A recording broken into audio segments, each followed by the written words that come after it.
Cheryl, mga kapatid, humupa na po ang tensyon sa Silverio Compound sa Parañaque isang araw matapos ang marahas na dispersal para sa gagawing demolisyon sana sa lugar.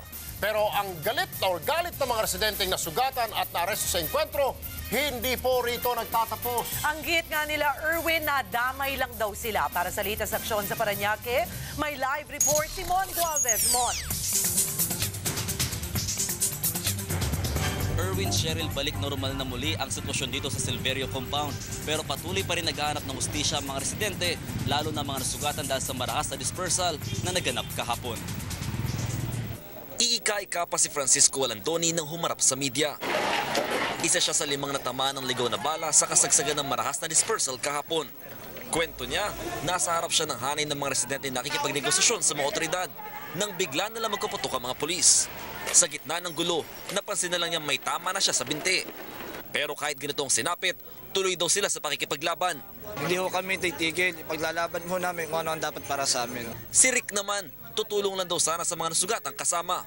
Pero pati siya, hinuli at pinagbubugbog ng mga pulis.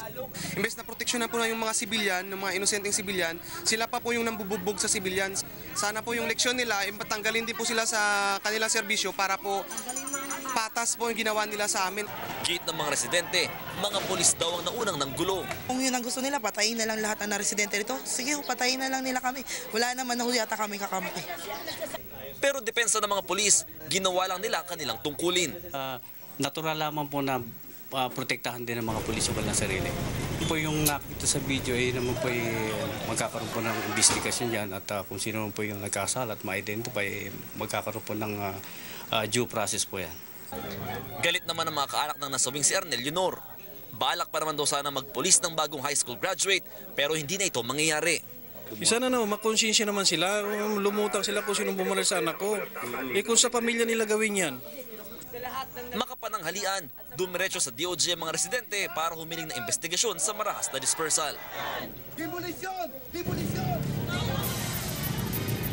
Erwin, bumalik dito kaninang demolition team para magsagawa nga ng clearing operation sa Ginibang Talipapa.